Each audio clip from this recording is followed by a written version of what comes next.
ආයිබෝවන් පුංචි දුවේ පුතේ. අන්න අදත් අපේ ඉස්කෝලේ ඔයාලට අලුත් පාඩමක් අරන් ආවා.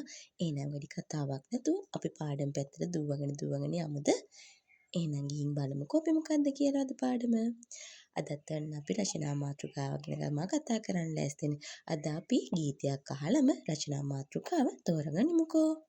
අපේ ලෝකය ලස්සනයි පරිසරය අපේ වටපිටාවයි ගස් වවමු තුටින් පිරිසිදු වෙමු හැමදාමත් කසල නොදමමු බිමට බෑගයක දාමු හරිට නදිය වැව රැකගනිමු ජලය අපේ ජීවයයි. හරි ලස්සන ගීතයකුත් ඇහුණානේ. එහෙනම් ඔන්න අද අපේ රචනා මාතෘකාව මොකක් වෙන්නේ නැතිද? අද අපි කතා කරන්න ලෑස්ති වෙන්නේ පරිසරය සුරකිමු කියන රචනා මාතෘකාවට අදාළව වාක්‍ය 5. එහෙනම් අපි දැන් බලමුකෝ මේ වාක්‍ය මොනවද කියලා. මෙන්න අපේ පළවෙනි වාක්‍යය. පරිසරය යනු ජලය, වාතය, පස ආදී ස්වභාවික සම්පත් වලින් සමන්විත වටපිටාවයි. ඔන්න පරිසරය කියන්නේ මොකක්ද කියලා අපි වෙනද වගේම හඳුන්වලා දුන්නා. දැන් අපි ලියමු පරිසරය රැකගන්න අපිට කරන්න පුළුවන් දේවල්. කැලි කසල නිසිලස බැහැර කිරීමෙන් අපට අවට පරිසරය ආරක්ෂා කරගත හැකි වේ. ඔන්න අපි එක වාක්‍යයක් ලියවා. ඊළඟට අපි මේ විදිහට ලියමු. ගස් කැපීම හා වන විනාශය වැළැක්වීමත් පරිසරයේ ආරක්ෂාවට බෙහෙවින් ඉවහල් වේ. ගස් කැපීම හා වන විනාශය වැළැක්වීමත් පරිසරයේ ආරක්ෂාවට බෙහෙවින් ඉවහල් වේ.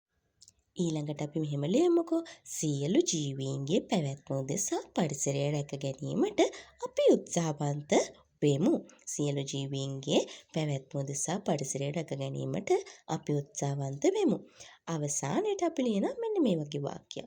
පරිසරය රැක ගැනීම අප සැමගේ යුතුයකමයි. පරිසරය රැක ගැනීම අප සැමගේ යුතුයකමයි. ඔන්න ඔය විදිහට අපි පරිසරය සුරකමු කියන මාතෘකාව යටතේ කතා කරපු වාක්‍ය 5 අවසන් වෙනවා. එහෙනම් වෙනද වගේම අපි මුලින් ඉඳලම මේ වාක්‍ය 5 එක පෙළට මේ විදිහට බලමුද? එහෙනම් මෙන්න මේ ටික බලලා හොඳට කියව ගන්නකො බලන්න ඔයාලා.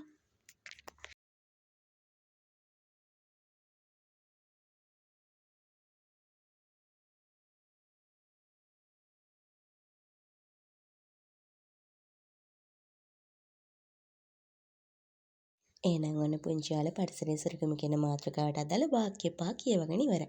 මම හිතනවා ඔයාලට දැන් රචනාවක් ලියා ගන්න පුළුවන් වෙයි කියලා. එහෙනම් පුංචි දුවේ පුතේ අපේ වීඩියෝ එක නැරඹුවට ඔයගලන්ට බොහොමත්ම ස්තුතියි. නැවත හමු වෙමු. channel එක subscribe කරලා තියාගන්නත් අමතක කරන්න එපා.